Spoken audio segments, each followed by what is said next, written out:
Forgotten Heir, The Path to the Throne. Chapter 1. Fateful Discovery. The small village of Hartridge lay nestled in the shadow of the Embercrag Mountains. Among the soot-covered hovels lived a boy named Liran, barely 17, eking out a meager existence by scavenging and tending to the village's crumbling watermill. Rumors of the fallen royal family had always intrigued him, whispered in hushed tones by the elders. They spoke of a king and queen betrayed by their most trusted ally, replaced by a ruler who taxed the peasants into starvation. Liran felt an inexplicable pull towards those tales, as if the stories carried an unspoken truth. One night, under the flickering glow of a fire, the old miller told him the rightful heir would be a beacon of hope if he were still alive.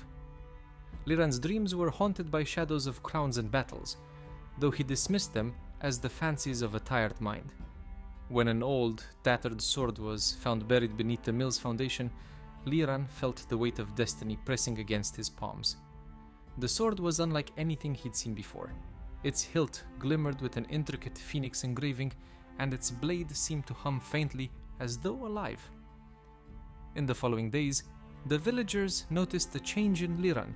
He carried himself with an air of quiet confidence, though his duties at the mill remained the same.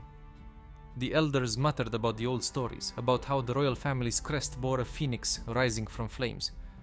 But Liran dismissed their speculations. His thoughts focused instead on the rebellion rumors spreading across the province. Liran began to spend evenings exploring the forest near the village, where the ancient ruins of a watchtower still stood. He found solace there, often holding the sword and staring at its intricate designs. The phoenix seemed to gleam under the moonlight, as if urging him toward a path he could not yet see. Despite the hardships of daily life, a sense of purpose began to grow within him, filling the void left by years of struggle. One evening, as the sun dipped below the horizon, Liran stumbled upon an old traveler resting by the ruins. The man, draped in a tattered cloak, carried an air of mystery. "That sword," the traveler murmured, eyes fixed on the weapon. "It once belonged to a line destined to lead. Perhaps it still does." The traveler spoke cryptic words of an ancient prophecy, a phoenix rising to guide a fallen kingdom. Though skeptical, Liran couldn't shake the feeling that the stranger's words were meant for him. The encounter lingered in his mind, intertwining with the dreams that continued to plague his nights. He began to seek answers more actively, pressing the village elders for more details about the fallen royal family. Chapter 2. The Call to Arms. 1. Fateful morning, a traveling bard arrived in Hartridge, singing of rebellion stirring in the neighboring province. "The oppressed gather to break the yoke of tyranny," he cried, strumming a lute whose melody seemed to awaken something in Liran. The village elders, terrified of retribution, warned against involvement, but Liran saw a spark of hope in the bard's eyes. Liran's restlessness grew. The tales of suffering and injustice ignited a fire in his heart. That night, he gathered a few trusted friends and revealed the sword he had found. It was unlike any peasant's weapon, intricately carved, with the crest of a phoenix etched into the blade. Together, they vowed to join the rebellion, not just for freedom, but for the dream of a better future. The journey to the rebellion's camp was fraught with danger. The group avoided patrols, their nerves fraying as they heard the distant sounds of soldiers. Despite the risks, they pressed on, driven by the hope of finding allies. When they arrived, they found a chaotic encampment of farmers, blacksmiths, and mercenaries. Liran quickly proved himself useful. His natural ability to strategize earned the trust of seasoned fighters, while his charisma inspired new recruits. The rebellion's leader, a woman named Serel, took notice of him. Her sharp eyes seemed to pierce through his facade, as though she saw something in him he could not yet understand. Serel tested him often, assigning him small squads to lead and observing his decisions. Under her guidance, Liran grew into a tactician, learning not only the art of war, but also the importance of loyalty and morale. The rebels began to whisper his name with admiration, and his presence brought a glimmer of hope to their desperate cause. One night, Serel shared stories of her own. She spoke of a time before the coup, of a kingdom that had prospered. There was a prince, she said, her voice soft. A child born under the phoenix crest. If he still lives, he could be the beacon we need. Liran's nights became filled with plans and training, yet he couldn't escape the growing whispers in the camp about his identity. The blade he carried seemed to stir memories long buried, and the more he wielded it, the stronger his resolve became. Still, doubt lingered like a shadow, pushing him to seek clarity even as the rebellion gained momentum. Chapter 3: A Possible Past. The rebellion's camp buzzed with activity. Liran, now a budding leader among the rebels, impressed seasoned fighters with his natural command. One evening, Serel summoned him to her tent. "You wield that sword as if it belongs to you," she said, her sharp eyes studying him. "Where did you find it?" Liran recounted the tale, and Serel's face grew pale. "That blade belonged to the prince," she whispered. "It was said to be lost during the coup." Doubt gnawed at Liran. Could he be the prince? But his memories were a blur, his childhood nothing more than fragments of hardship. He dismissed the notion, focusing instead on rallying the peasants. Yet, the idea took root, growing quietly in the back of his mind. The days turned to weeks as the rebellion gathered strength. Liran's bond with Serel deepened, their shared determination to overthrow the tyrant uniting them. But Serel often spoke cryptically about destiny, hinting at truths Liran was not yet ready to confront. When she showed him an old map marked with the locations of royal strongholds, Liran felt a strange familiarity, as though he'd walked those halls in another life.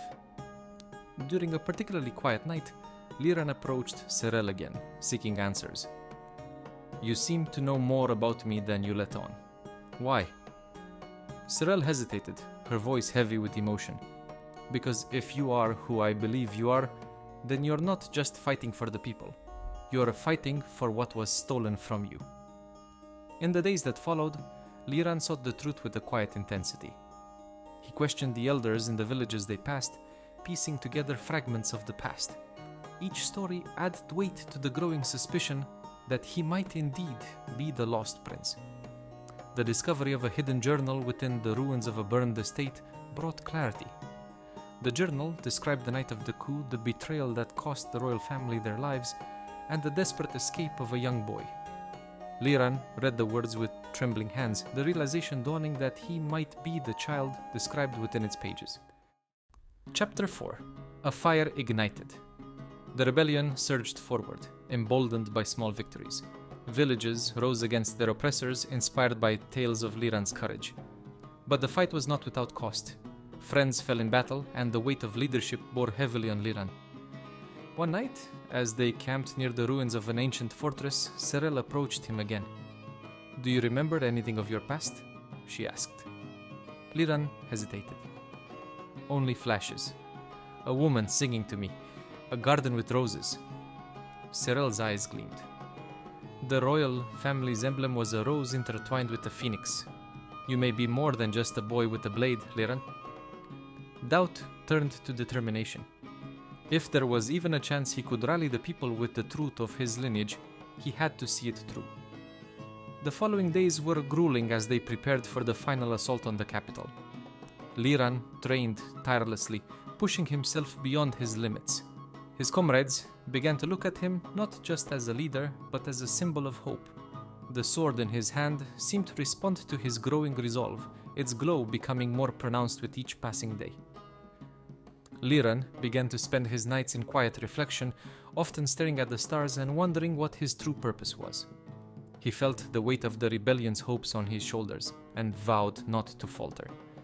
Each victory brought them closer to their goal, but the losses they endured left scars that would never fade. The final leg of their journey brought them to a long forgotten path through the mountains, a secret passage Serel revealed that would lead directly to the capital's outskirts. As they traveled the treacherous trail, Liran felt the weight of history pressing down on him. He knew that the battles ahead would determine not only his fate, but the future of the kingdom. Chapter 5: The Betrayer. The rebellion's forces converged on the capital, where the usurper king held court. The final battle was a storm of chaos. Liran fought with a fury that seemed to come from another life. The sword in his hand glowed faintly, as though it remembered its true purpose. The siege of the capital was grueling, with the rebels facing wave after wave of the king's soldiers. The narrow streets became rivers of chaos as the oppressed clashed with the oppressors. Liran led the charge at the gates, his sword cutting through the lines as though it carried a will of its own. Behind him, the rebels rallied, their shouts of defiance echoing through the city's walls. As they fought their way toward the palace, Liran's mind was a whirlwind of emotions. Memories of his childhood, half-formed and fragmented, surfaced with each step he took. The image of a woman, her voice soft and melodic, filled his thoughts. She had sung to him once, a lullaby that spoke of courage and fire. The melody now seemed to guide his every move. Facing the throne room at last, Liran confronted the king, a corpulent man with eyes full of fear. "You," the usurper sneered, "are just a boy." "I am the son of those you betrayed," Liran replied, though he could not say how he knew. The words felt ancient, as though they had been spoken through him by 1,000 voices. The duel that followed was swift yet fierce.